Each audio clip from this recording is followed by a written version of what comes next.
at your Mama, hold on, don't record the Excel.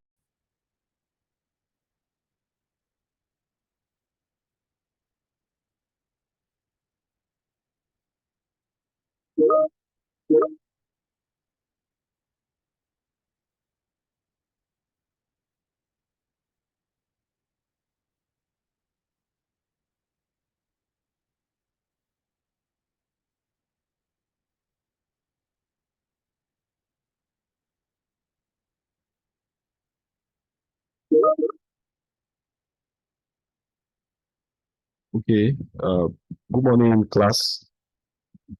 How are you today? You're welcome to this Excel class, this Excel training class.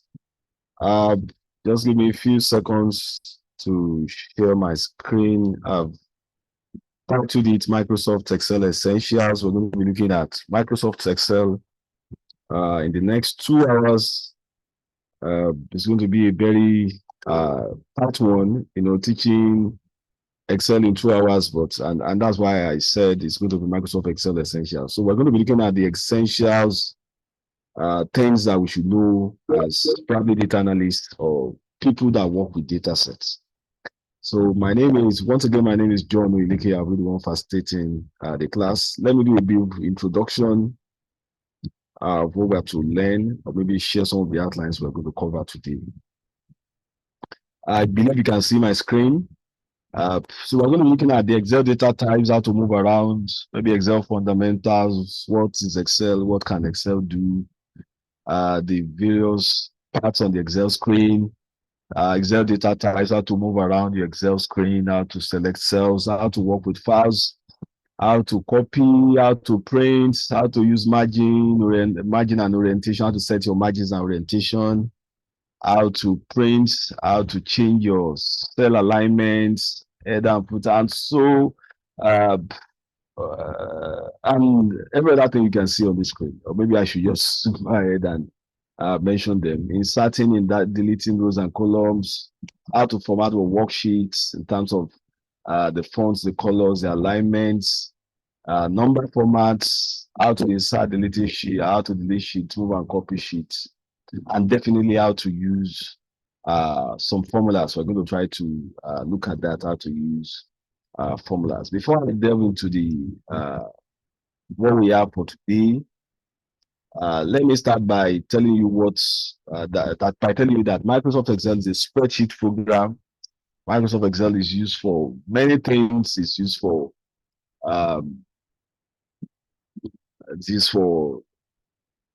storing data, for organizing your data, for manipulating your data, for planning up your data sets, for organizing your data sets, for analyzing your data sets, for visualizing your data sets, and for automating tasks. I wish we would have more time for this. I would have taken all these benefits and probably shed more light on all of them. But let's, as we proceed, there will be more light on all what I've mentioned. However, the indication is that Excel can do many things. You can use Excel to carry out many tasks. But before you can carry out any tasks in Excel, at least the first thing to do is probably to start your Excel. So how do you start Excel? The first thing to do is to, if you are using the Windows compatible device, Windows compatible laptop or desktop, the first thing to do is probably to go to the start button, click on the start button. The start button is the button at the bottom left of your screen. If you're using a Windows compatible laptop, you see the start button at the bottom left. Click on that start button. You will likely see a menu. A menu will pop up, and one of the applications you are going to see on that menu will likely be Microsoft Excel. And if you cannot see Microsoft Excel, just click on all programs, and you're definitely going to see Microsoft Excel or Microsoft Office. Then under Microsoft Office, you are going to see Microsoft Excel. That is one way to start Excel. Another way is probably to start an existing file. You have a Microsoft Excel file that you're working on. You want to continue what you are doing. Just go to where you have saved it. You've saved it on the desktop. You saved it on document folder. Wherever you have saved it, wherever you have kept it, just go there. Right click and click on open, or just double click on that file. and the Excel file is open. Okay, after you've opened Excel, let's look at the various parts of the screen. At the top right, you have the left, you have the top right, you have the minimize, the maximize, the close buttons. I'm sure you're familiar with what minimize, maximize, and close buttons can be used for. You have those same features in most of the windows that you've worked with. On the top of the bar where you have the one, you can see you should be seeing my arrow, but you can see my cursor, my arrow. You can see book one is called the title bar. The topmost bar is called the title bar. That's where you have the name, whatever name you have used to save the file, that's where it's going to be displayed.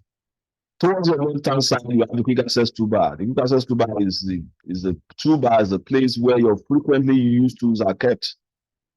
Some tools, some features before you can get to where they are. You have to click on this, click on that, click on formulas, click on data, click on this, click on that. Do 3, 4, 5, 6 clicks before you can get them. But when you have put them on the quick access toolbar, you have added them to the quick access toolbar. What you need just to do is to go and click on them and you have access to them. Okay, we're going to be coming back. When I switch to my Excel, I'm going to come back to show you how you can customize the quick access toolbar. At below the quick access toolbar, you can see file, home, insert, page layout, formulas, data review. All of those are referred to as tabs.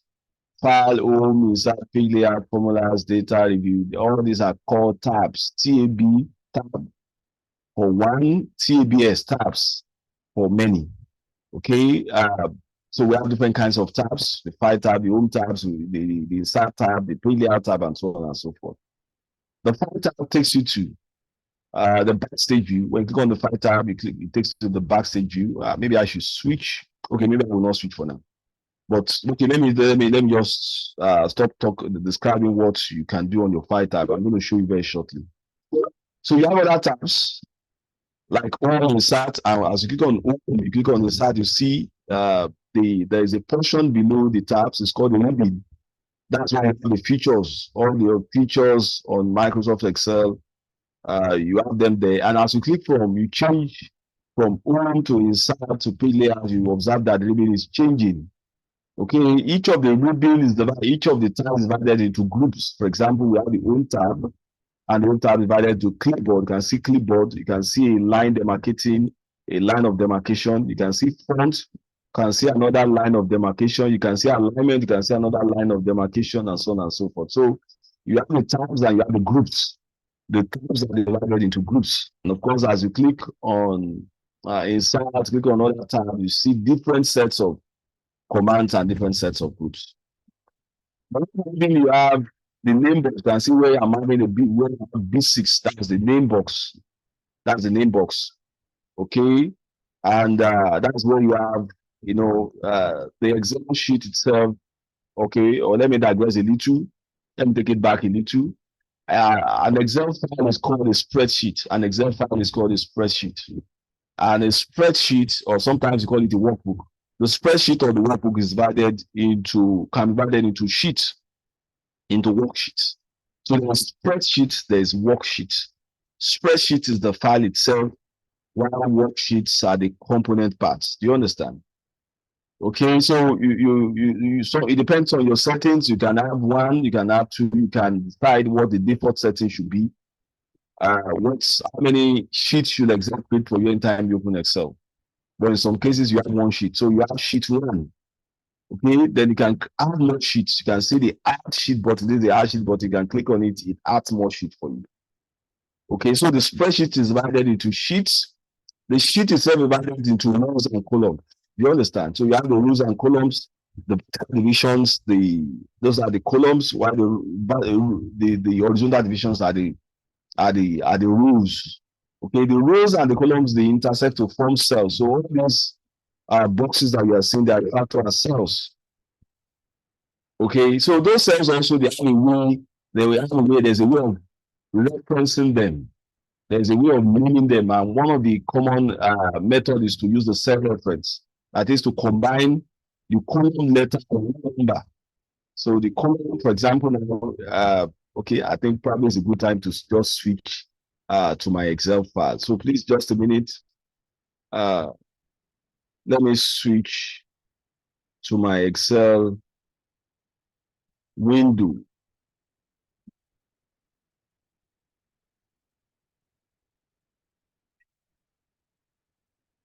Yes, you can see that we have the rows and columns. If you look at this, you can see the columns and the rows. The columns, they are labeled with alphabets. So you have column A, column. Maybe I should just insert a new sheet. So you have columns A, columns B, C, D, and so on and so forth. You have row 1, row 2, 3, 4, 5, 7, 8, 9, 10. You have 16,275 columns, A to Z to A, B to XFD. So XFD, that's like about 16,375 columns.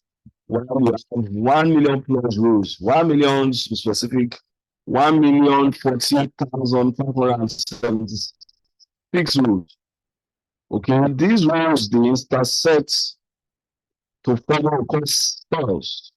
They are called cells, and the cells are labeled or they are referenced by the cell, by what we call cell reference. And after reference the cell, you combine the column letter and the row number. So if I click on this cell now, this cell is E3. Why is it E3? Because of column E and on row 3. So you have the cell reference on the name box, and of course you have the formula bar. The formula bar is where you have the formula in case you have clear formulas in the cell. If you click on a particular cell, whichever cell you click on is called the active cell. Whichever cell where you have this thick, dark border around at any point in time is called the active cell. And whatever is in the active cell, you always see it on the formula bar. And in case you have a formula, you actually have a formula in that cell, you're going to have it display on that formula bar as well. Do you understand? So formula bar is where formulas in an active cells, where formulas in active cells are displayed. So if you have a formula where this formula will be displayed, what if you don't have a formula, you don't have a formula in that cell, what is going to happen? It's going to display whatever you have there. So if you have a text there, it's going to display it. Do you understand, everybody? Okay. I spoke about customizing the quick access toolbar the other time. So how do you say, definitely this is my quick access toolbar. So how do you customize your quick access toolbar? That is, how do you add to what you have on your quick access toolbar and how do you move from what you have on your quick access toolbar? And when you drop down, click on that drop down, you will see a menu, you see a list of some commands. Okay, the ones that are checked are the ones that are there on the quick access toolbar. The ones that are not checked, they are the ones that are not there. So how do you remove? You can just, anyone that is checked, you can remove it. And of course, anyone that is not checked, you can click on it again so that it will be added to the quick access toolbar. And of course, if what you're looking for is not on the access toolbar, you can click on drop down and click on more commands. More commands. So clicking on the more commands will take you to the exam options dialog box where you can the quick access toolbar tab where you can on the left hand side you have a list of your commands. So you can click on any of your choice, then click on add so I can move to the quick access toolbar. The quick access toolbar is pinned is what is on the right. Do you understand? And of course, whatever you have done, you have to click on. You have to click on OK. So what do I do? I click on OK. Do you understand, everybody? Okay, the next thing on our agenda is how to move around. How to move around. How to navigate around your worksheet. Okay, let's still go to that IGR. So how do you move around? You want to go to the last. You want to go to the last row containing data, or the last column containing data. You go to the last column containing data. What's our last column containing data here? That is column G. So how can I go to column G? I can just hold my control key and press the right arrow key. And I'm there. I'm going to go back to go to the beginning of any column, to go to the beginning of any Rather, you just press home. Home, there's one key on your keyboard. House, HOME. Just press when it goes to the beginning of that row. Okay, so if I'm on row 10 and I want to go to the beginning of row 10, I can always press what? I can always press home. Or better say, I can press Control left arrow key. If I want to move to the right, the right, I can press Control right arrow key. They go to the last column containing data. So the same thing we have done, we can do for the columns too. Okay, I can just press Control down arrow key. Takes you to the last row on that particular column that contains data.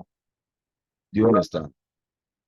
And of course, to navigate to any point on my data set, I can use my go-to command. I can use my go-to find. I can use my go-to go to anywhere, put the reference there, and click OK. It takes you to wherever you want to go. Let me just say G9. What happened? It's going to take me to G9. That's taking me to G9. This is G9. Okay, do you understand? So that's how to move around. What's the next thing? How to select cells. How to add your data. How do you add your data sets? Or let me take it back a little. How do you add more sheets? How do you create more sheets? Like I said, example file is divided into sheets. Excel file is called spreadsheets. Spreadsheets are divided into worksheets. Okay, if you need more, you can see the add new sheet button. Click on it, you have a new sheet.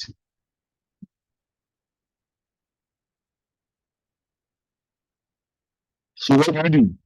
When you have a new sheet, you can put your data set.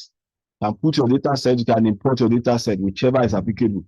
You can actually type serial number. I press my tab to move to the next sheet, to move to the next cell, name, tab to move to the next column, department, tab, email,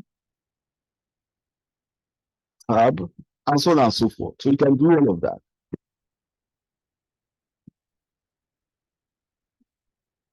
You are typing.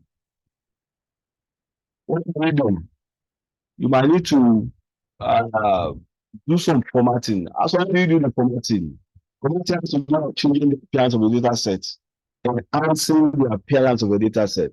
So before you're able to do that, the first thing to do is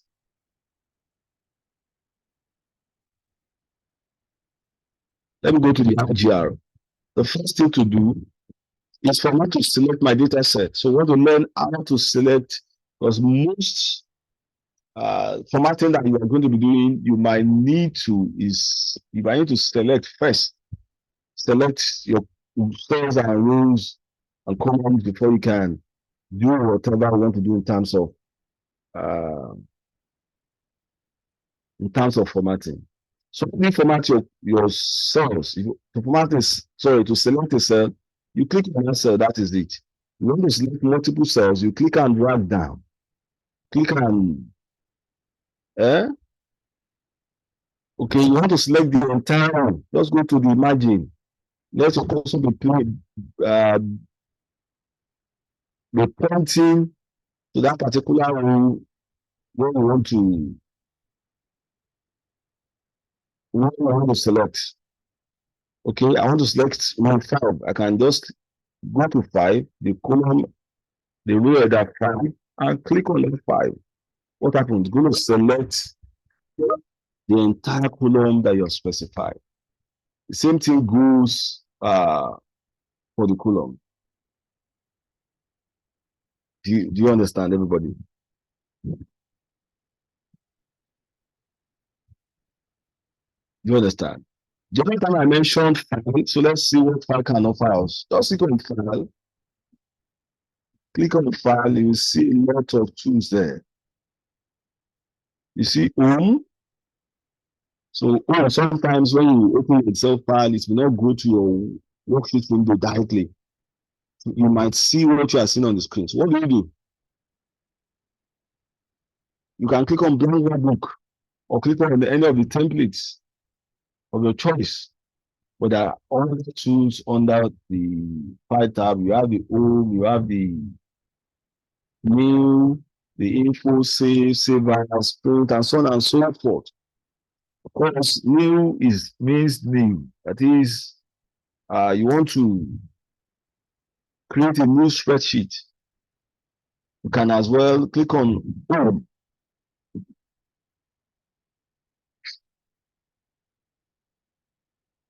Sorry, you click on home. When you click on new,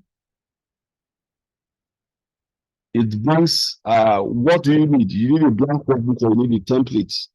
Most times we work on our documents from the scratch. So you can click on blank workbook and start here. You can see open. Okay, you might need to open an existing Excel file. Okay, so you say open. And of course you have save as. Maybe you don't get save as. Okay, if you have not saved before, save will work for you. If you have saved before and you click on save, it will just, but if you have saved before, what do you call save as? So that you'll be able to change the name, change the format, change many things about the attributes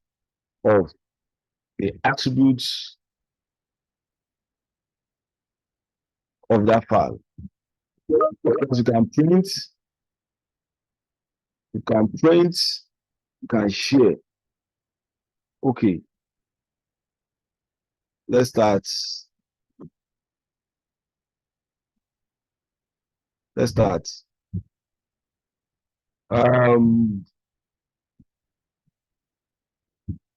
Sorry. Okay, let's start with formatting. Let me start with formatting. Formatting, like I said, means changing the appearance of a data set. And before you can format your data successfully in Excel, you must select the data set. So let me just click in between these and press Control E. Control E. That's to select your data set. When you're done selecting, what do you do next? You can now go and start formatting the way you want it. Okay. And if you look at the data set here, you observe that there is a little problem with it. For example, the months are not well arranged. So what are you going to do? Oh, let's leave the month alone. Even the states are not well arranged. So let's talk about the state first. So what can I do to correct this anomaly? What I do is to go to sort and filter, click on custom sort, then you say sort by.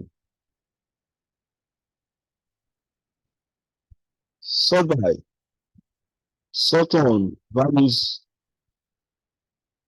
and largest to smallest and say okay.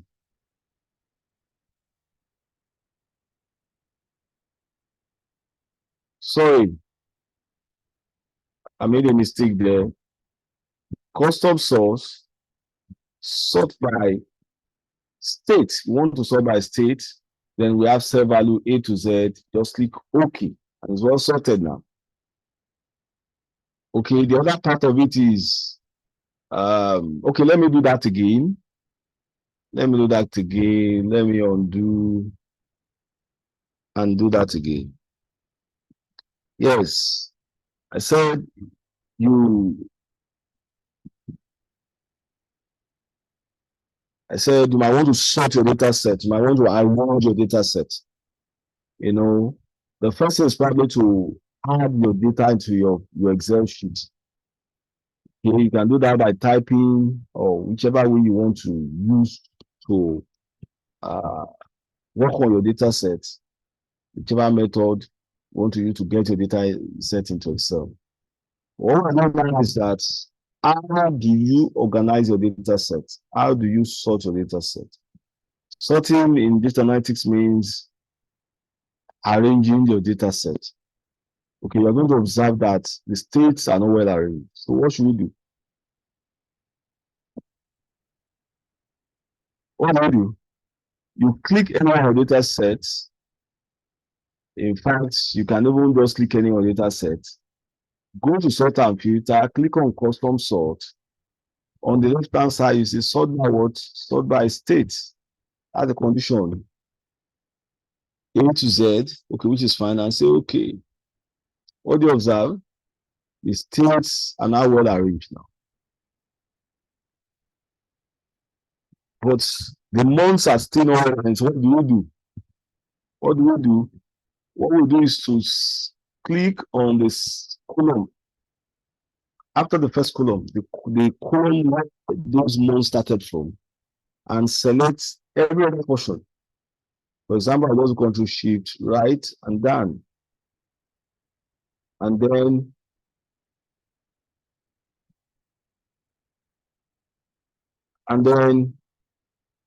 you can go to sort and filter, click on custom sort. And then before you do another thing, go to options, then say sort left to right, because we're used to sorting top to bottom. So sort left to right. And then you can now come here and say, where do I have my headings? The months can be found on row 1. Okay. So what should be the heading? We have more people, so to speak. This document will be needed. So let's just say oldest to newest. Okay, let's just say oldest to newest. Of course, January is older than February, February is older than March. In that order. I can click on OK, and it has changed. You understand? You understand? That's one of the ways by which you can clean up your data set. Do you understand? I hope my voice is still audible.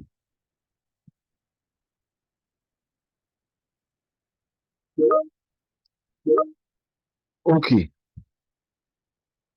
The next thing is how to set your margin. Before, maybe I should have done that too. Let me talk, before I do margin, let me talk about the formatting.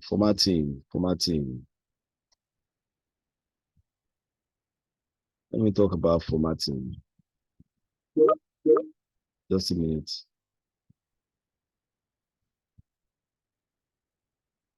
Okay, stop sharing.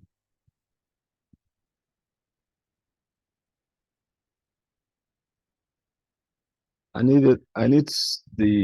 to share, please. Okay, share is there. How do you format your data set? Okay, I want to believe that you all know that it's always good to appear good. So good appearance is key in understanding your data set. So what do you do?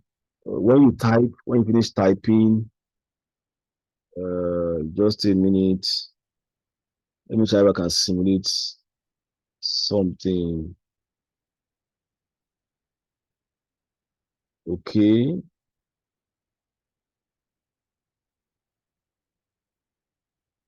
Okay. Maybe I should go back to the IGR. Yes, look at this. You agree with me that this is not looking nice at all. So what can we do? Okay, so you can do a control A. Anytime you are formatting, one of the best practices is to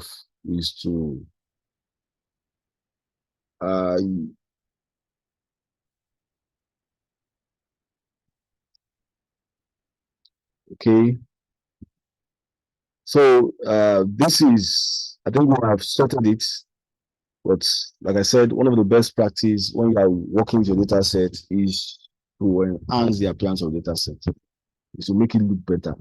And one of the things you can do is to change the font type. Like change the font type. Let's change it to bookman or any font of choice, bookman old style, can you see everything has changed? Okay, another good habit is that you don't leave these numbers like this.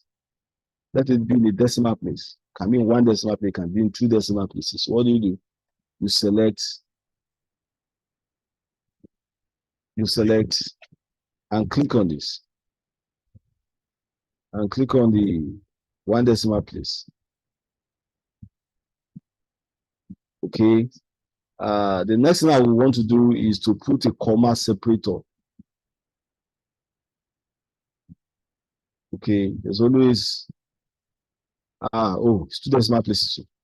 I wanted to one decimal place. So you can see you can always add, can always remove. Okay, let me select everything now. And what I'm going to do, I still want, okay, I think it's one decimal places already. Yes, I think we are fine for now. I hope everybody is going to attempt that. Okay.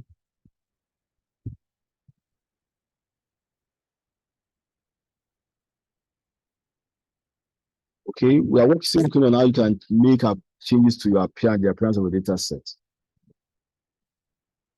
Okay, basically is to change the font type, change the font size, increase volume, reduce volume.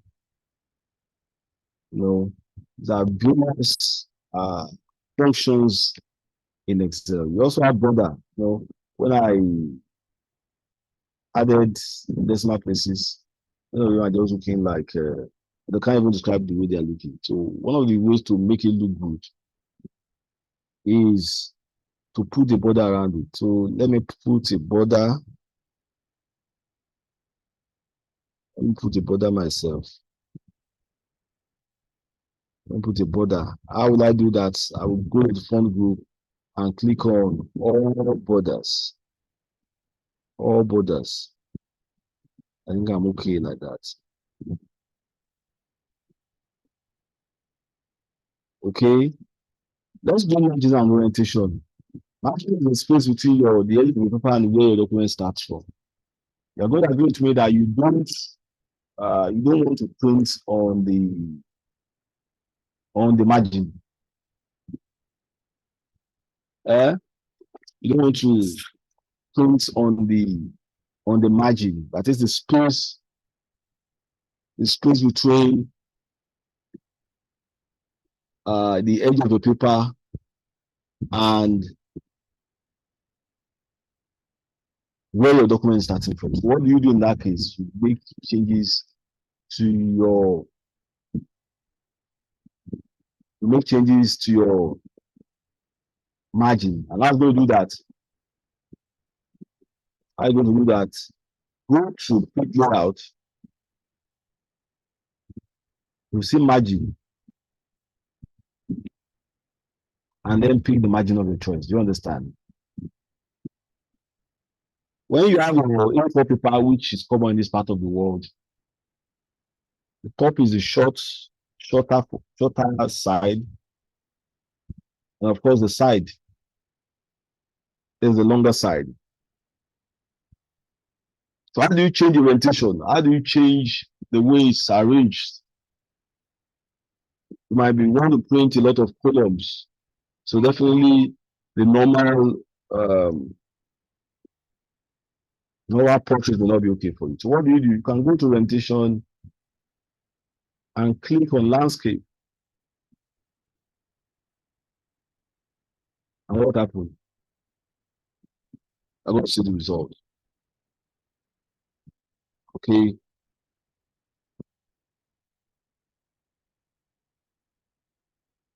Okay, let's digress a little. How do you insert rows? How do you insert columns and so on? So how do you insert a column? You want to insert a column between A and B. You want to insert column between A and B.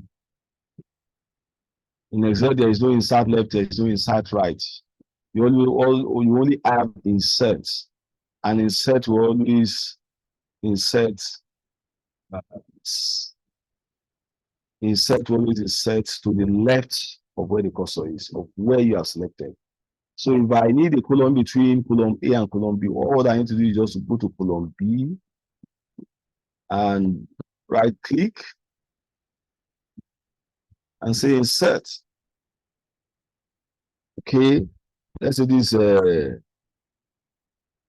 capital city.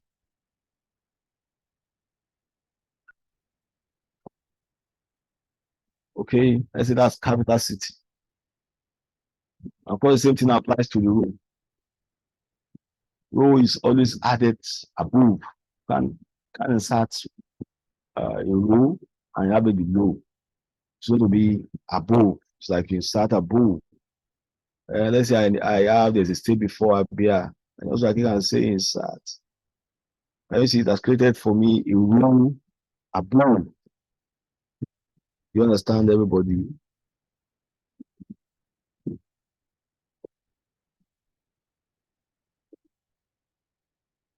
Okay. Where should we go now? So that's we've done an element of formatting. Okay, let's say we do some more. How do we insert a sheet or delete a sheet? You can see the add button. It's also insert sheet. And of course, you can close this is to insert sheet for you. To insert sheet for you.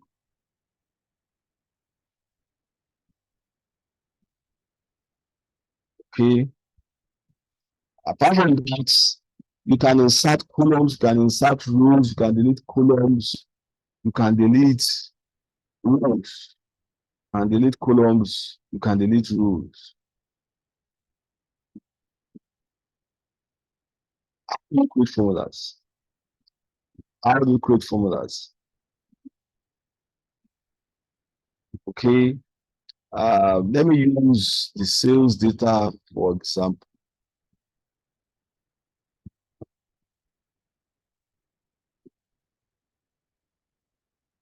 Okay, let's look at the sales data sheet. Let's look at how we can work with our data, our formulas. Let's see how we can work with our formulas. So let me just rush formulas. Maybe there's more time, we can now do other things. Okay, let's say this is total.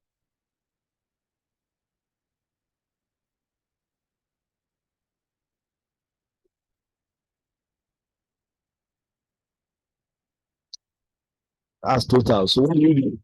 Every formula start with equal to, so we start with equal to. I can go ahead and click on this, say plus this, plus plus this, plus this, plus this, plus this. Then you press enter. Press enter. What happened? You have the number, but that's a lazy man's way of doing it. So what we should have done, we should have just typed a function equal to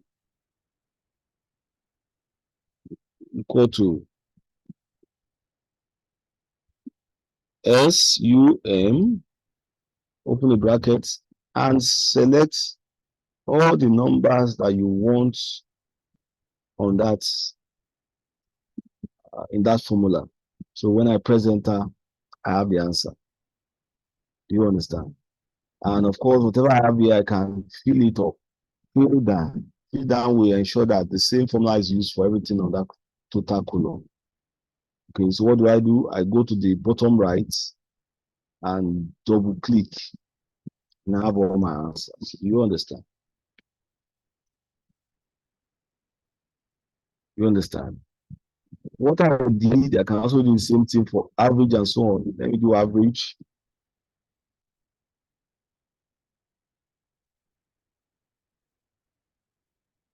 Okay, so that would be equal to A V average average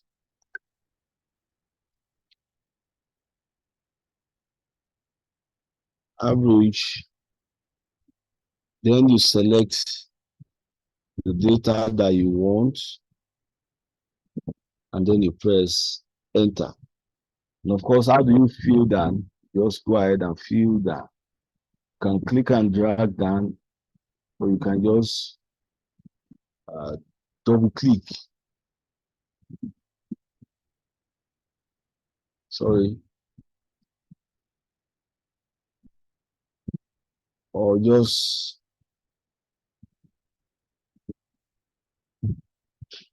double click, and you have everything on that. Sorry, just a minute. Let me do that again. So average is equal to average.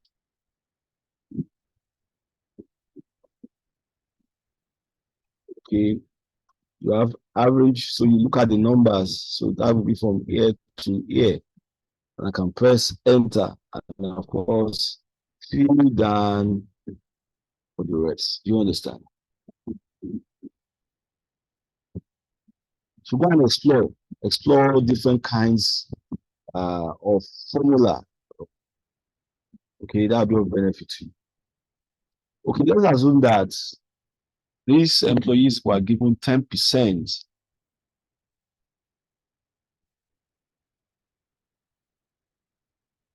They're given 10% of their allowances, of their salaries as allowance. So what are you going to compute the allowance?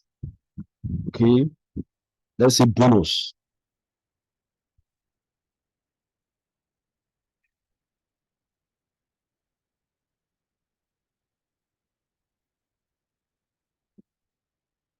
Okay, let's say bonus.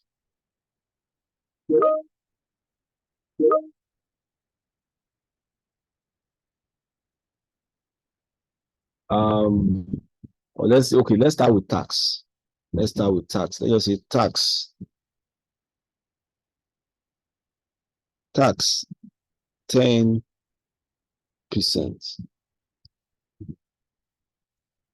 Okay, so what we can do, sorry,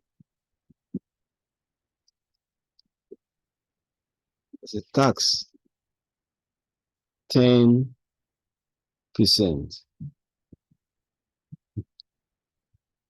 Okay, so what I'm going to do, we want to find the 10% of these totals. Okay, let's say take home, or let's say increment, or let's say tax, or increment. So what I'm going to do, I will say, once the tax is 10% of the salary, let's assume. So we say equal to, any formula start with equal to. Any formula start with equal to. So you say equal to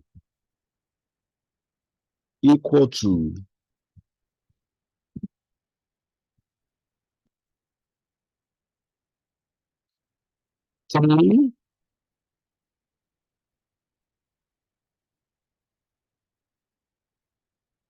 10% of all those times. 10% of this. And then you press it, that's it. And of course, whatever you have here, you can now fill down. And you see both the two, can say the tax now. We have the tax. Sorry, it's not the tax that we have there. We have the increments. We have the increments. And let's say increase. Where's C? And let's just assume that, let's say the take home.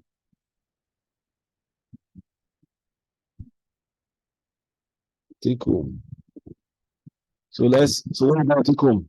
How is total salary minus increment? So we say equal to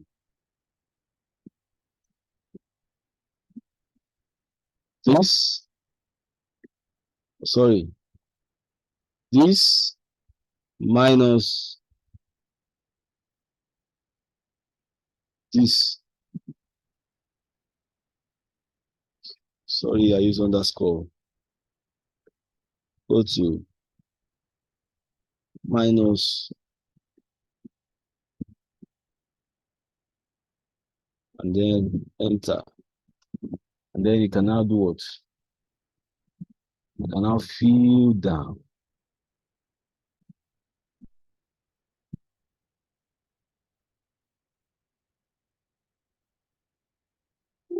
Okay.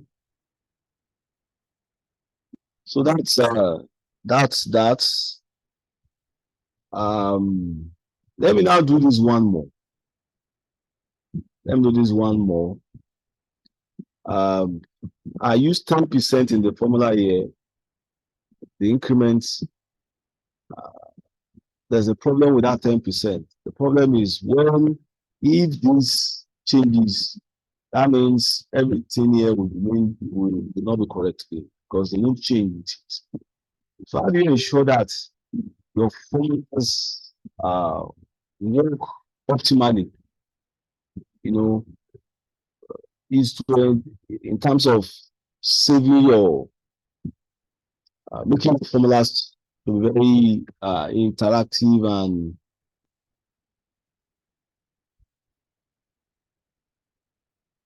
and can easily you want to make your formulas dynamic. That's what I was looking for. Can make your formulas very, very, very, very dynamic.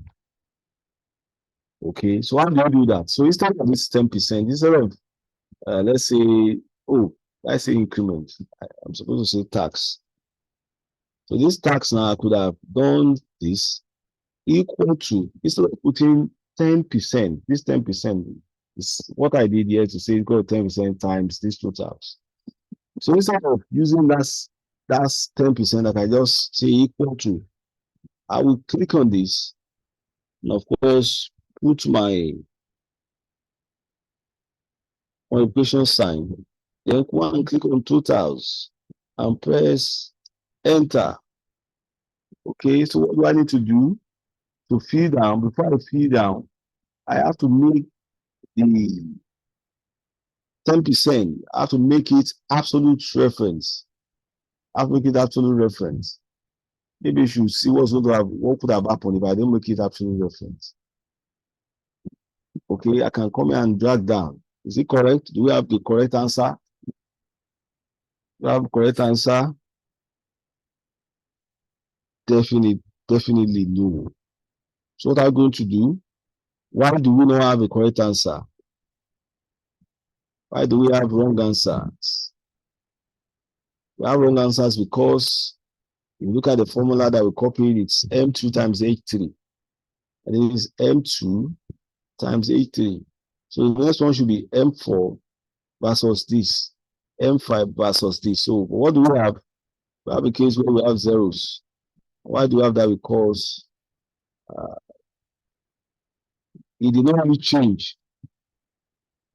Okay. When we are working on this data set, we did not really change the data set, the relative self-reference to absolute self-reference. There are two types of reference in Excel, or even more than that, 3, 4. We have the relative reference, we have the absolute reference, and we have the mixed reference. But if you are very good with the first two, you are very okay. So what I should have done is to, let me write the formula again, equal to where? 10%. And we know that it is 10%, you are supposed to instead of typing 10%, click on it or write the cell reference. Okay, so we say equals to M1 times equals to M1 times total. We need we need the M cell to be absolute referencing. Okay, we need to be in absolute referencing. Sorry, I was looking for. So how do you make it absolute referencing? There's a shortcut. Yes, you can use your F4 button. You click on that M1 and you pressing F. You're promising you'll be pressing your F4 button until you get your desired. So this is a desired. That is, there's dollar before the network admin. They call M1. Like I was saying, you press F4 in succession to get the kind of referencing that you want. So as it is now, when I press F4, it changes to $M$1. So your this that's what called absolute referencing. Your absolute reference will always have dollar before the column letter and dollar after the row number. The only thing is that you will not be able to, it will not change. It will remain the same. Okay, while I think we should just leave H2 alone. It should be changing. Just the M1 that we are referencing, it should not change. So let me just press enter and do a brief. You can see. So I have my values. Do you understand, everybody? Do you understand, everybody? Yes, sorry, let me look at my PowerPoint and let me look at what should be the next.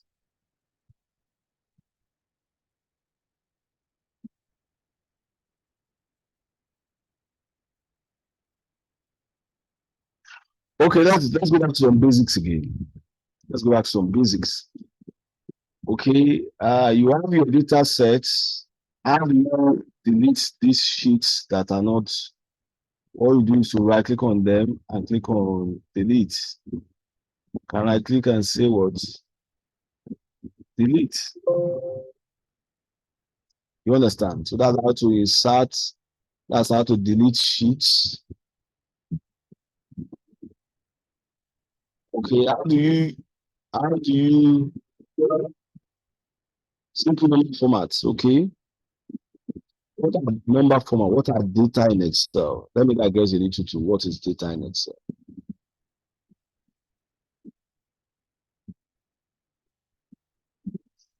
Okay, nobody will ask to define what data is. But we have different kinds of data in Excel. We have the text data. Text data. Okay, so all these take home tax average, October, November, they are all what? They are all text. Of course, you have numbers. Numbers can be various variants. We have different kinds of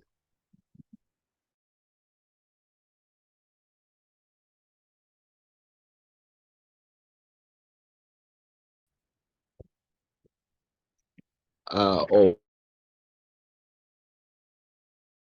text data or alphabets.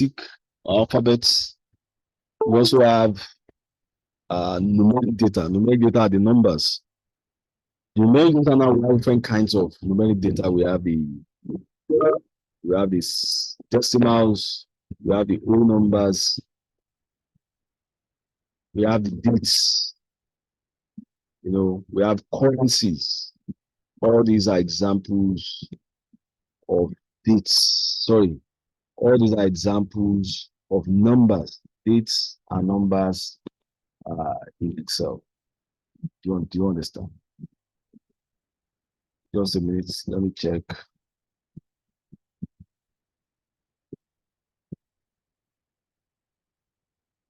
Okay, let's digress a little bit. Let's go back a little bit. I've also made some fundamentals while so come back to formulas again. Yes, how do you save? How do you save? If you don't save, you are not safe. So how do you save? Go to file, you click on save and save as. If you're saving for the first time, save and save as will lead you to the same place. Save be there for you to click on. You click on save, it takes you to save as. But that's where you click on save as yourself. So if I click on save as, that's if you are saving for the first time. So save and save as will lead you to the same place. Okay, if you have saved at one time or the other before, all you need to do, probably you want to change the location, you want to change the name with which you have used to save. Click on save and you will see browse or this PC. Then we click on browse. That brings the save as dialog box. That brings the save as dialog box for you. Okay, then you can specify where you want to save it. You want to save it on document folder, you want to save it on desktop folder, and so on and so forth. And of course, you can put the name there and go to save as type format. Save as type format. So that save as type format, you have a lot of formats. You have the Excel workbook. That is the version with which you are saving, you're currently saving as Excel workbook. You have the compatibility formats. That's the Excel 97 to 2003 workbook. You have the Excel macro enabled workbook. There's what we call macros in Excel. They are used for automating tasks. Okay, it's like a mini program that you can write using the VBA, and you'll be able to automate tasks in Excel. But if you put a macro in an Excel file and you didn't save as macro enabled workbook, macro will not work. You understand? Normally, if you save it, you should be able to use it anywhere you are. But if that's not happening, probably you not save as Excel macro enabled workbook. You must save on Excel macro enabled workbook for you to be able to use the macro. So we have others like all these other common ones like PDF, like CSV, comma delimited, formatted text. No, these are various Excel formats. You understand, everybody? You might want to save. So you might want to print. So how do you print? Go back to that same file and click on print.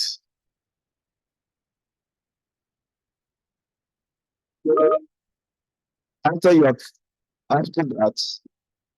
you can make some settings. If you need to change the portrait, change the portrait. If you need to print many copies of multi-page documents, so what you do, you can decide you want collated or uncollated. Okay, the margins, by now you should have set your margin. And if you forgot to set your margin, you can as well use these to set your margin. We have the normal margins, we have other kinds of margins. You can print the number of copies you want to print. Put the number of copies you want to print and click on print. Do you understand? Do you understand?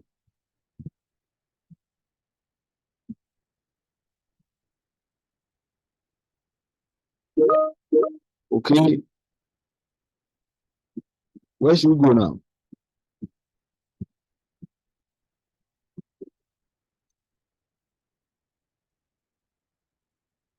Okay.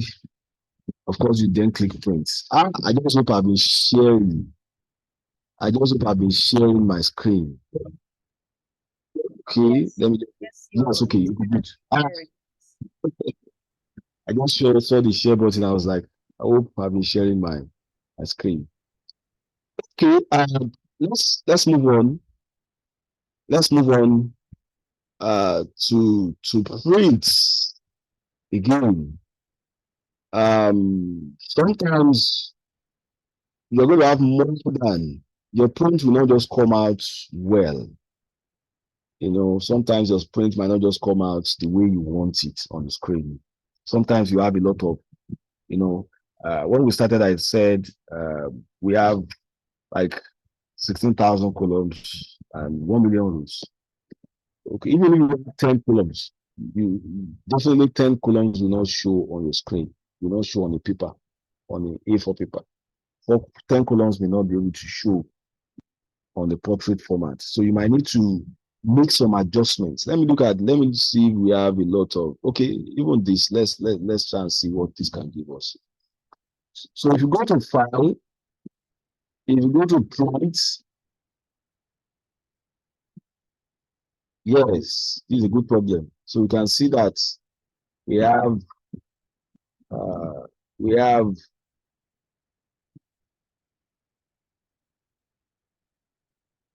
May and June, spilling over into another column. What if we just want all of them to be on the same page? Most likely, we don't want, probably it's even one column. Maybe it's only June that's spilled into another page. So what are you going to do? To make your adjustments, you can decide the way you want the data set to be broken into pages. If this is not a serious problem, you have a lot of things to print. You see Excel putting, lumping up like 50 rows into one page. That will make your printout very tiny. So what are you going to do? What should you do? All you need to do is to go and make adjustments to those print settings. And what are you going to do? You go to view and you're going to see page break preview. To make adjustments to what will show on the printing paper, all you need to do is go to page break preview. Okay, so what do you see? You can see that page 1, you can see what we have is divided into pages. We have a portion of it on page 1. We have another portion as page 2, and of course 3 and 4. So what can you do? What I can do is to make adjustments and force these remaining 2 columns on this first page. In fact, everything is now on page 1. Everything is now on page 1. Everything. I can go to normal again and go and check it. Go to file, go to print. You can see now that we have all the months on one sheet, on one page. Do you understand? Maybe I should go over that again. Like I said, is that sometimes your printout will not appear the way you want it. Yes, it will not appear the way you want it. What are you going to do? Like when we started, we used as an example, we said go to file, print. We might not want this because June, July is showing. May and June is showing another page. So can you can make adjustment. If you're okay with it, fine, leave it. But if you're not okay with it, you're comfortable with that arrangement, you want all the months, you want it to be on one sheet. So what are you going to do? You go back to the file tab, then go to view tab. You see page break preview. So you see page 1, page 2. Just use this line, to adjust, to make changes to your data set. For example, since I want all what I have here to show on the first page, I can just drag this backwards. Of course, as simple as that, even the other ones are falling in line. And then I can click on what? I can click on normal and I have my document back. So if I go to file now, and I say I want to print, so let's see what it's going to print. Let's see, then I can go to, let's see what will show on your printing paper. So the print preview, now I can see now that the print preview, we have the states, we have the months from January to June. And of course, you can make your changes, collated, uncollated, what you print, the number of copies that should be printed, and eventually you click on the print button. You understand, everybody?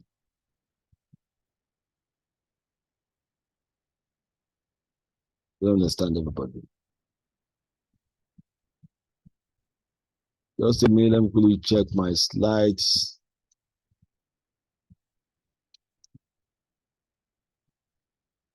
Just a minute. Okay. How do you insert your sheets? I think we have done that. How do you name your sheets? How do you delete that? To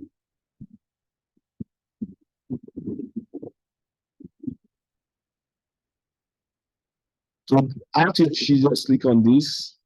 Just to rename it, I click on it and click on the name. Then you put the name which you want to name it. Press enter. And you are off. You understand? Okay.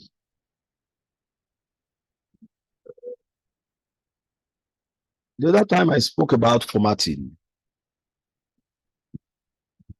Formatting. It's what we call conditional formatting. Conditional formatting. The formatting that we did the other time was not conditional. We just apply the formatting and we move on.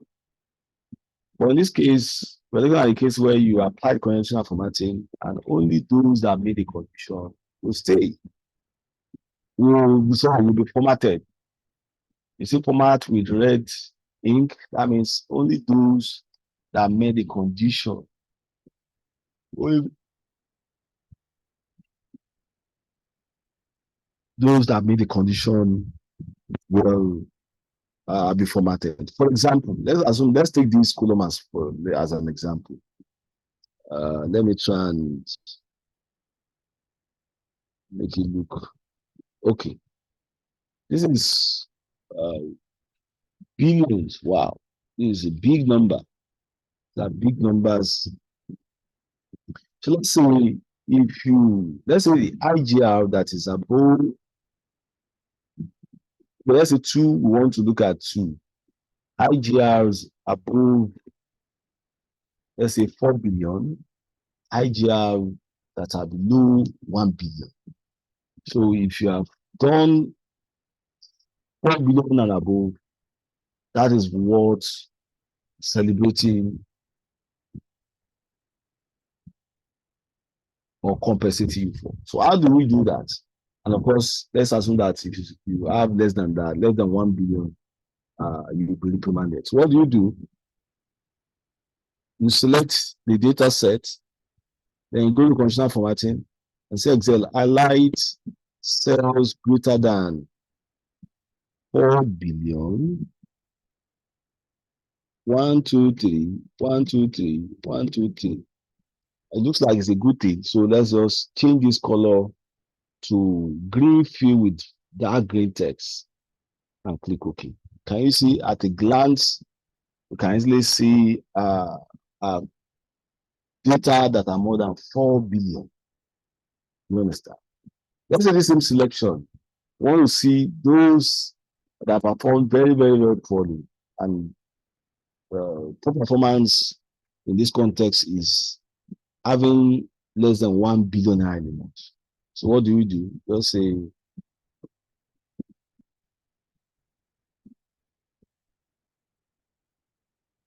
what do? You go to conditional formatting again and say highlight cell rules, highlight those less than 1 billion. 1, 2, 3, 1, 2, 3. Of course, red should be okay for this. See, okay. So we have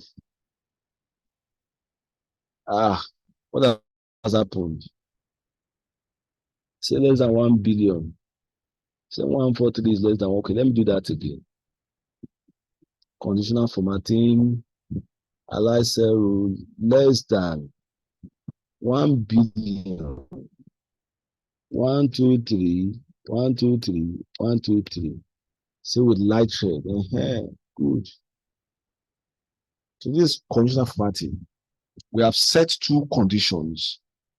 And those 2 conditions are the fact that we want to see those that have made above 4 billion, those that are made less than 5 billion, more than 1 billion.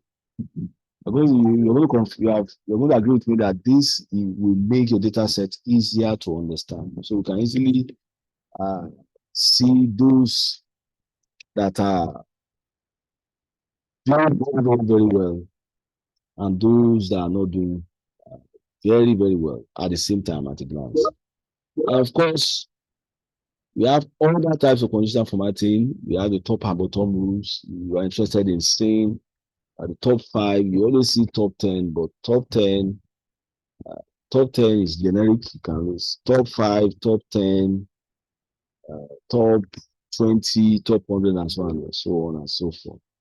We have the data bar, we have the color scales, we have the icon sets. All of these are different. Okay, maybe I should use icon set. Let me remove the old conditional formatting. Now, how do you do that? You go to conditional formatting and say close from where? From a source, from selected cells or from the entire sheet. Use the one that is convenient for you. Okay, so I've removed this. Let me put icons. So I can have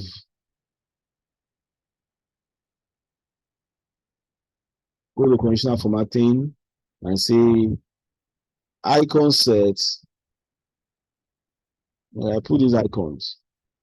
Maybe I should even put this.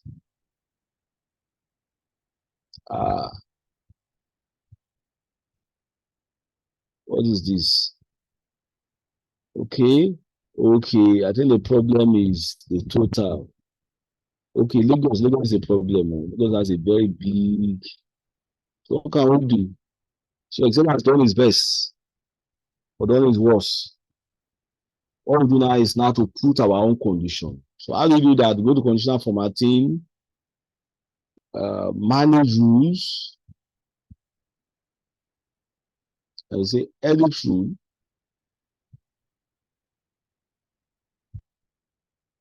And you say, so let's define it. Let's do 5 million. Anything 5 billion and above is green.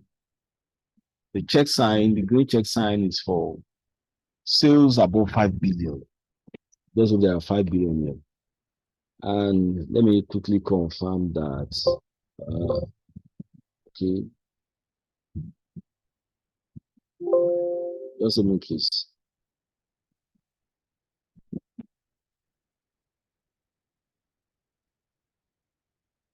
Okay, let's say 3 billion. Let's say 4 billion. Let us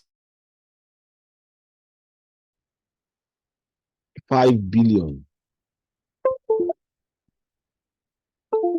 Just a minute. Data sets above 4 billion should be green. The ones below 4 billion but above 1 billion should be yellow. Those less than 1 billion should be green, should be red. You can see all of them are red here, but we only want those are less than should be red. So what do we do? After we apply it, you can now make the changes. So let me go to manage rules. Click on icon set and say edit rule. Okay, so green one values and changes to numbers, focusing on numbers. What Excel has done is to use the percentage to do that. Say green value is greater than or equal to 4 billion. These numbers are much. Let's manage 1, 2, 3, 1, 2, 3. Yellow less than, let me call this and then the 4 billion will appear. When 4 billion and greater than or equal to 1 billion. 1, 2, 3, 1, 2, 3, 1, 2, 3. Okay, and then so if I say okay now, apply okay, you can see those above 4 billion naira or dollars are with green.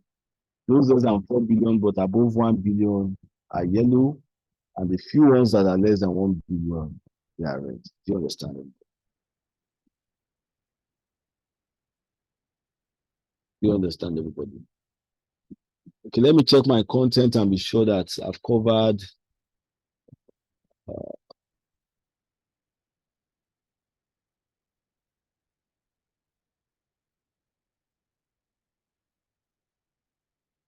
just a minute. Just want to be sure that we've covered what we have covered.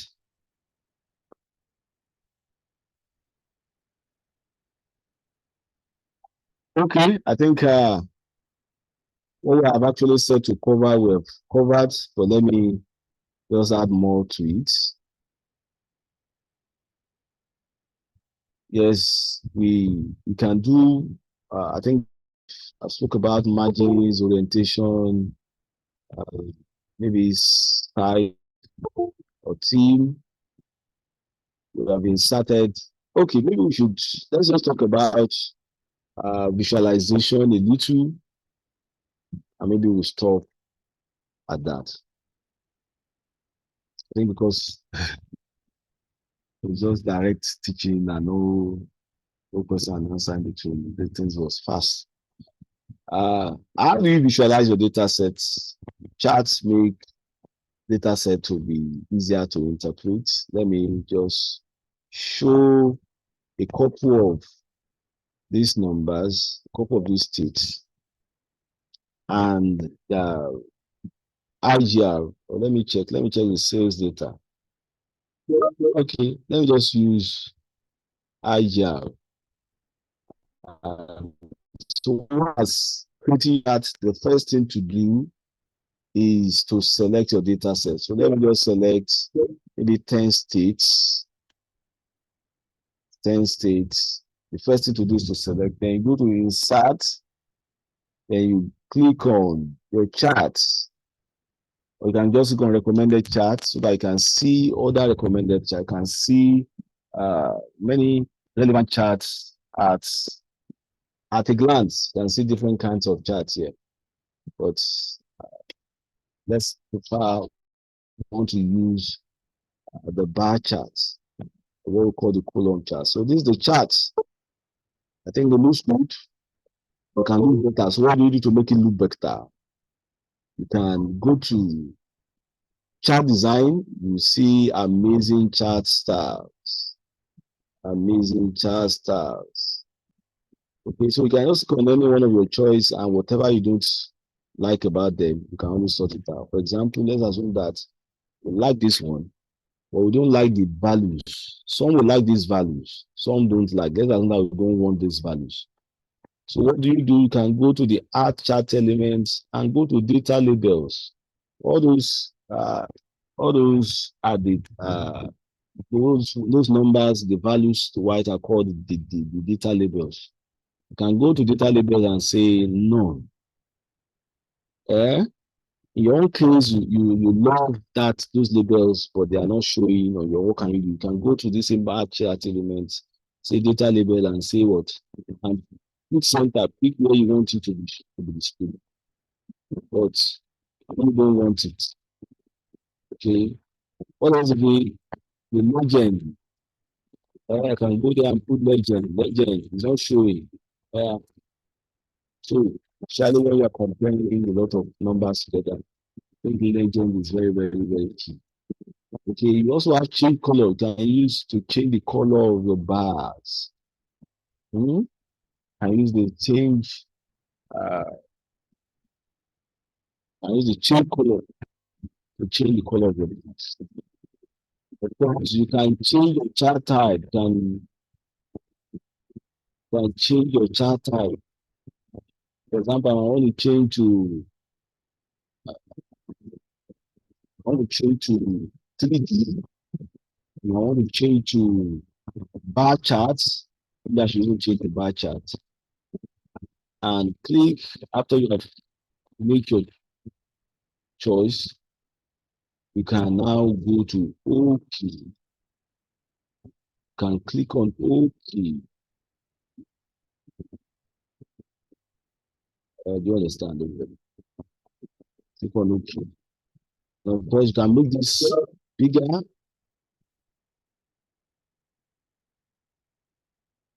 You can make this bigger, and you can even move it outrightly. And you see move charts. You can click on move charts and go ahead and decide where you want it. Most likely in a new worksheet. And click on OK. You can see that our chart now is another sheet. You understand, everybody? Um, I don't know if we should stop now. I think uh I really covered lots from the basic fundamentals of Excel, what Excel can do for you, Excel to how you can move around, how you can select yourself, how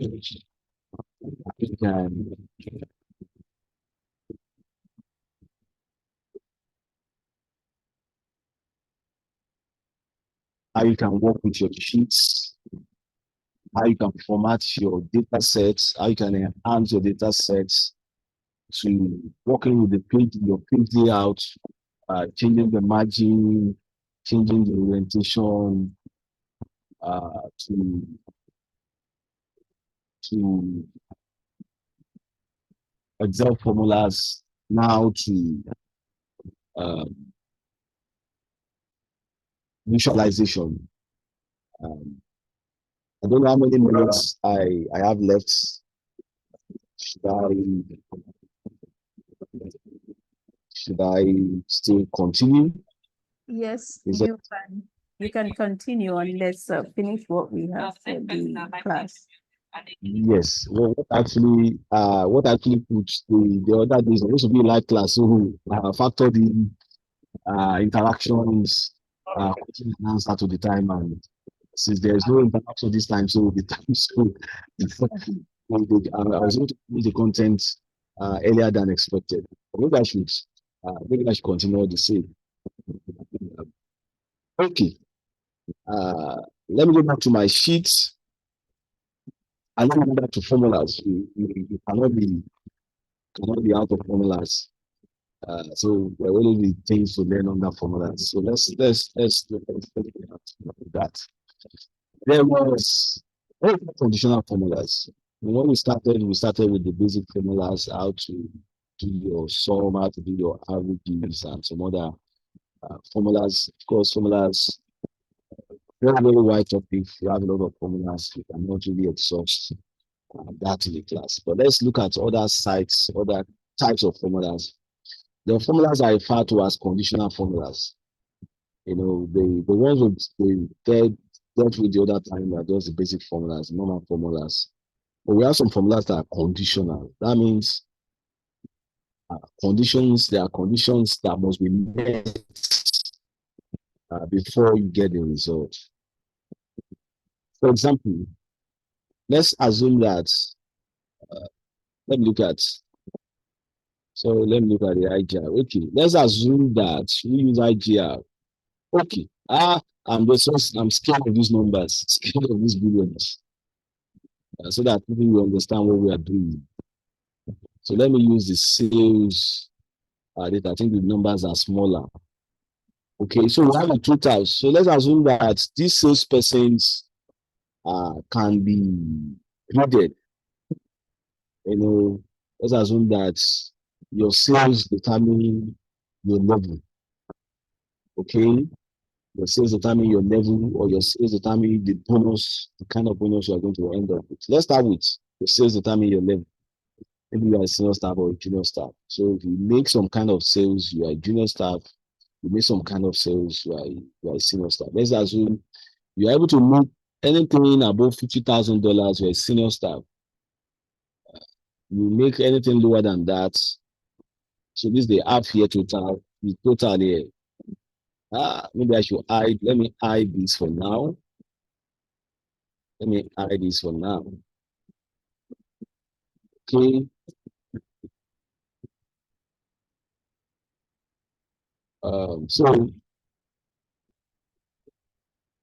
So you make $50,000 and above. Let me make it bigger a little. You are a senior staff. Let's say level or designation. So you are able to make $50,000. You're a senior staff. You make less than that. You're a junior staff. So what can we do? The kind of formula we use for this kind of assignment is called the E formula. So what we do is to put an if formula that will compute that for us. So every formula starts with equal to, so you say equal to if what? If this is greater than or equal to 50,000, what will happen? In fact, what I want you to note is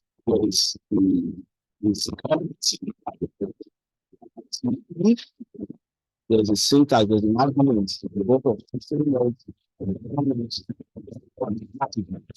we have the character, we have multiple processes. After the process is now, and there is value this argument is correct. What should Excel display? Excel should display what? Excel should display Excel should display confirmed. Let's assume that this salesperson I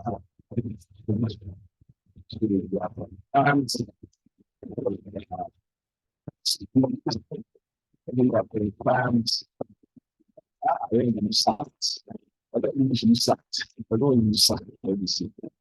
Let me see what you know start. Let us use the and see start.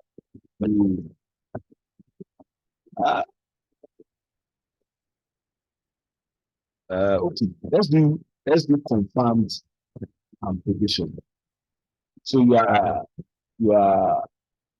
able to make 50,000 a day. You are confirmed, you become a confirmed staff. And if you are not able to make up to that, you're still on prediction. So let's just say, so what's the value? So you're going to have confirmed. But anytime you are typing it, the text inside the formula, you put inverted commas. So you double one. So double inverted commas. Confirmed, the way you want it appeared, you want it in small letters, type in small letters, and then if this thing is not true, if you don't make above 2,000, what should be Excel? Excel should put provision.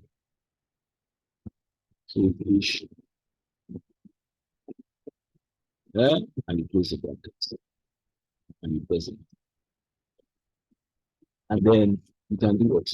You can double click, you can fill that. You can do that. You can click and drag. You understand? So is that the promotion? Yes. It doesn't make up to $25 or $50,000. Is this guy a confirmed start? Yes. Because he has made more than $50,000. Do you understand? Let me do it again. And maybe use another method this time. You know, what you can do is probably click here on this to appear and go and click on these effects. Okay. Type the formula I want to use equal to if open the bracket and click on this FX button. And now see that what happens. This function argument dialog box will appear.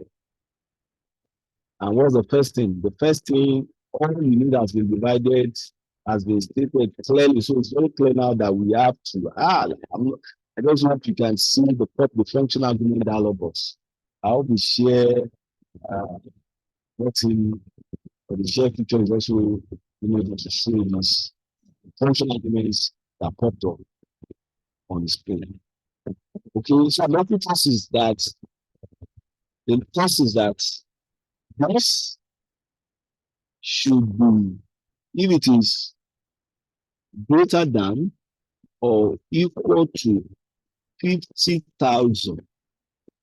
So value if true, and say value if true.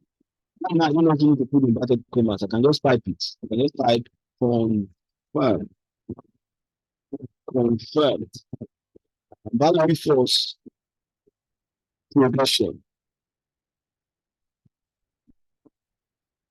And then I click open. Do we have the same thing? Yes.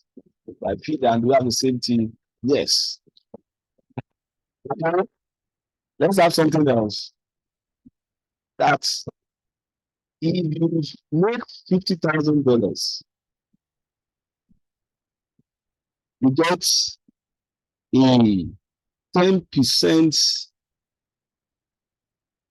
bonus. 10% bonus. And if you make less than that, you get 5% bonus. 5% bonus. So what can we do? Can do equal to if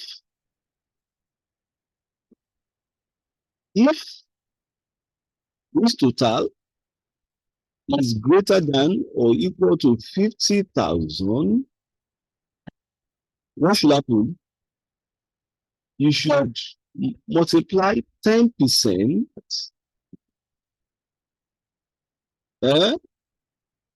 multiply it by this same 26%. What happens if you don't make $50,000?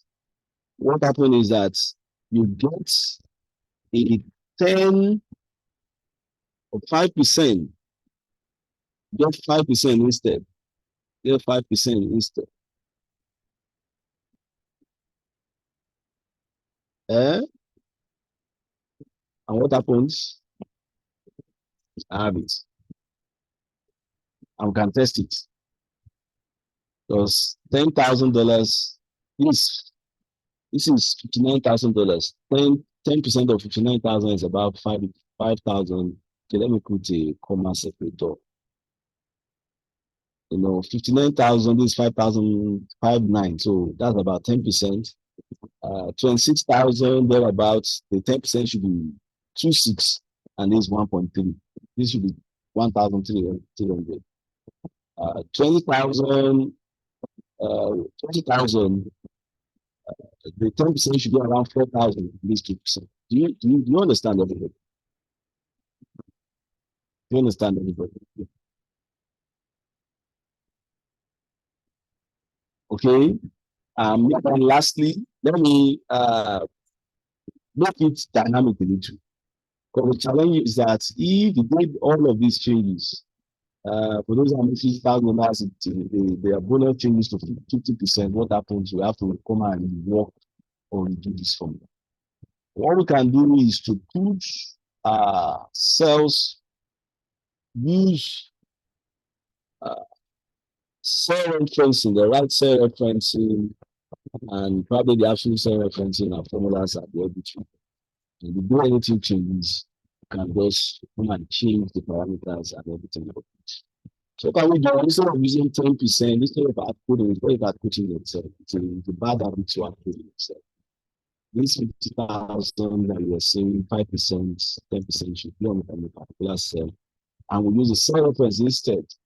I'm not going to do for 50,000. Let me do for the 10% and 5%. Let me put them in the cell and use the cell reference instead. So what am I going to do? I'm going to put that is what I want my answer to be. Put equal to if what? If this is greater than or equal to $50,000, what should happen? What should happen? Excel should multiply this by the total. Or else, what should happen? Excel should multiply this 5% by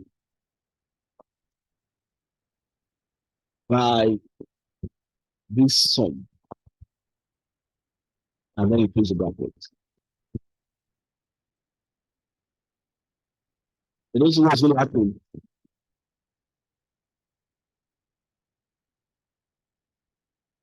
When I write down now, what's going to happen? What do I have? There's a problem. And the problem, you can guess what the problem is. Because we are referring to the same cells. These two cells, we are supposed to convert them to absolute reference. So the S2 and S3, because we are always referring back, to S2 and S3, there should be what? There should be absolute reference, and you should make it not to change. Okay, let me quickly do that now.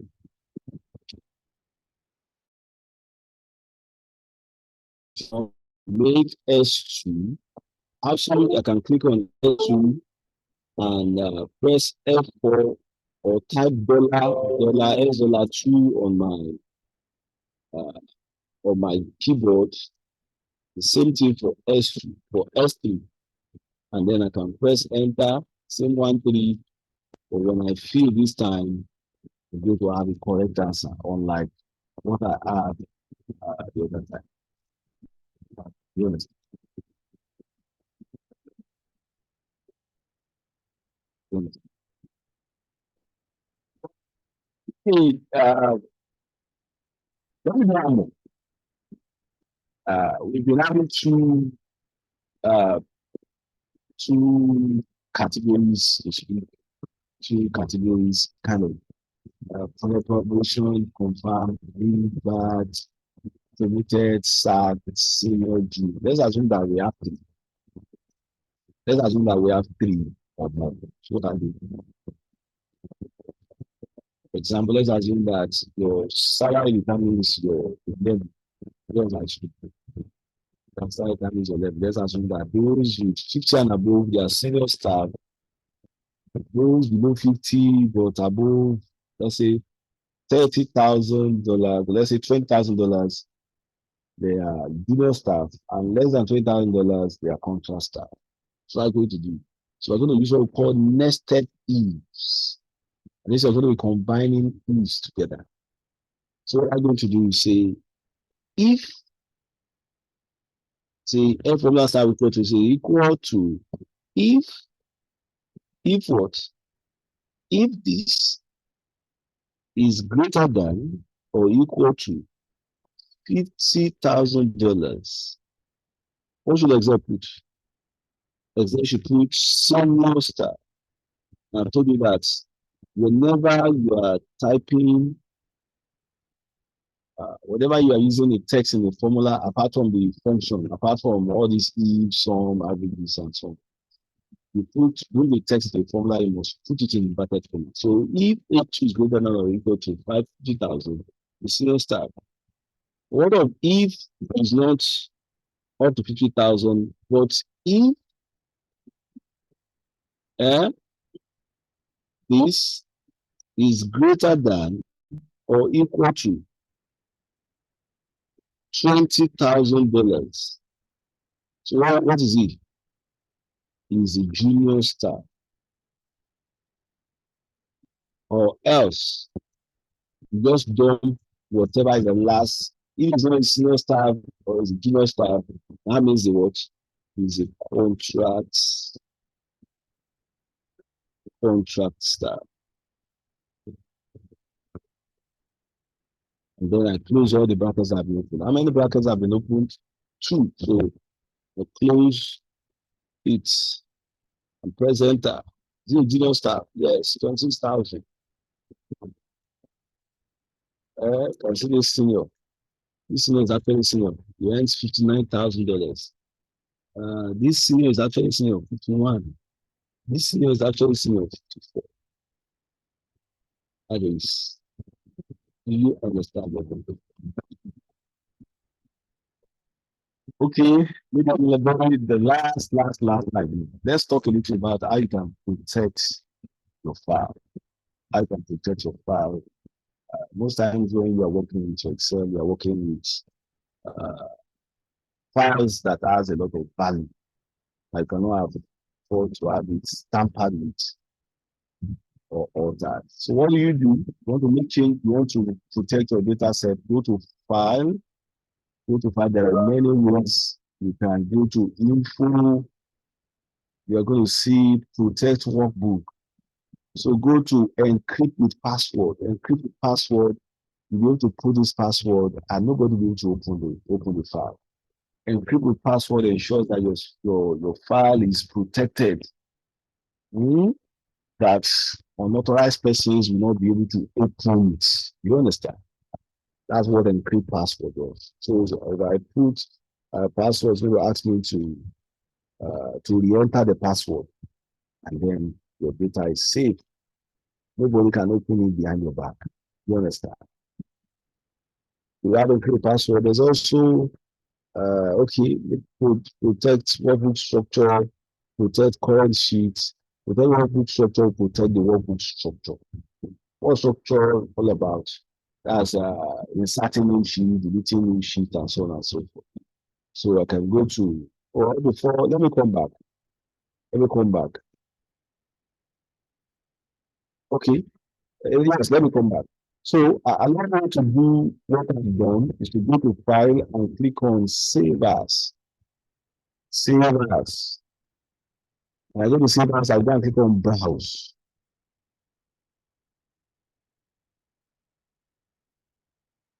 And then I go to Tools, and there is General Option.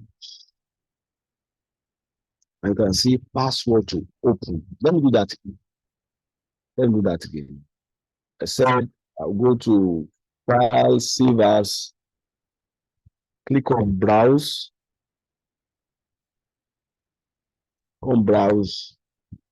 and then go to Tools, then General Options, and I can see passwords are the two levels. Password to open. If you're interested in, they will not be able to open it. You can just do the first one and ignore the second one. You want them to be able to use it, but don't want them to be able to alter it. Yes, you can click on password to notify. Click on OK. You'll be asked to re-enter the password you have added, and then you click on OK. You understand? Like I was saying, and of course, to remove it, come back to the same place, come back here, options, and click on any your password and remove it, and that is it. Just come back to where you have at the same place, but this time you're going to delete your password and click on OK. Okay, we are still protecting our data sets. What else can we do? You can, we are protecting. You can go to review and you see protect workbook. Now, if you don't know what's going to happen, let me just say 1 okay. So I'm sorry to enter it. So what will happen? Let me right click on the tabs. Can you see? So all the delete, rename, hide, or hide has been rendered ineffective. You understand? You might want, all you need to do is just don't want people to, your colleagues to probably put you in trouble. By getting it away. Maybe moving the data sheet away or naming the sheet. What can you do?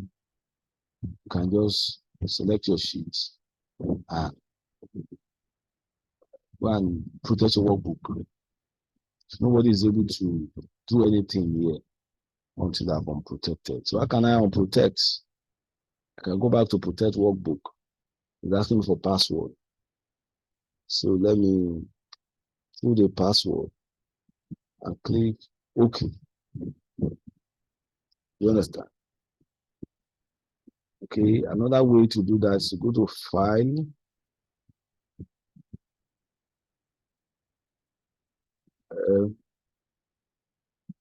go to File, go to Info, go to Protect Workbook, and say Protect Workbook Structure. That's another way to it. You understand, everybody? Let me just unprotect this.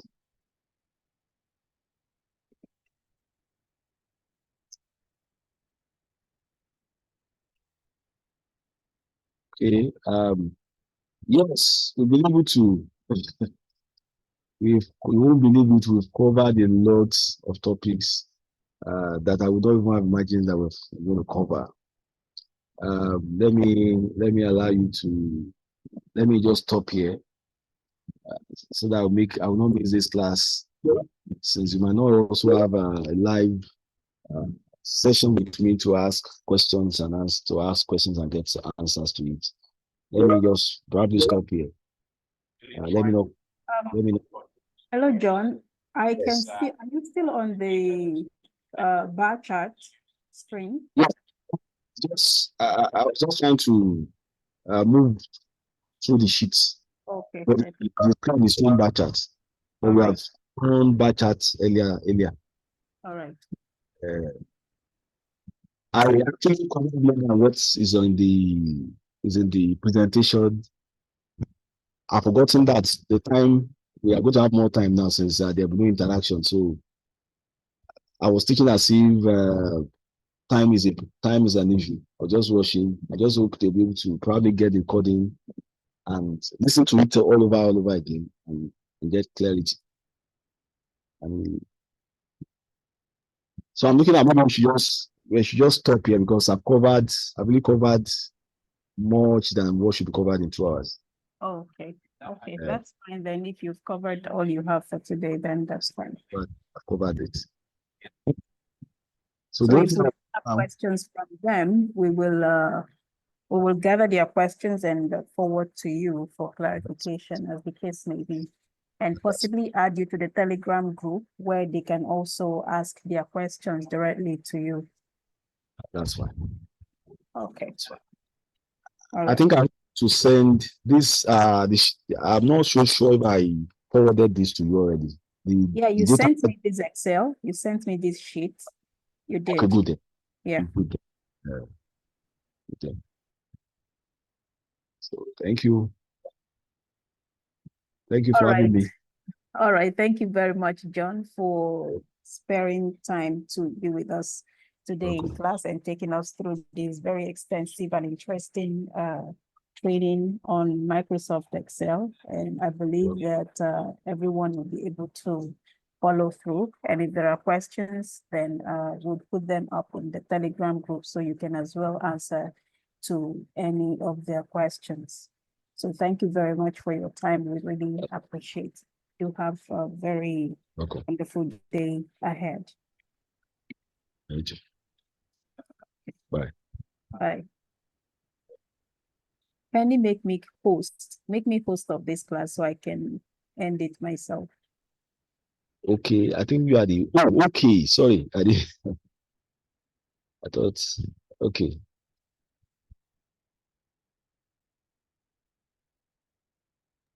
All right. Thank you very much. You're welcome. Okay. Thank you.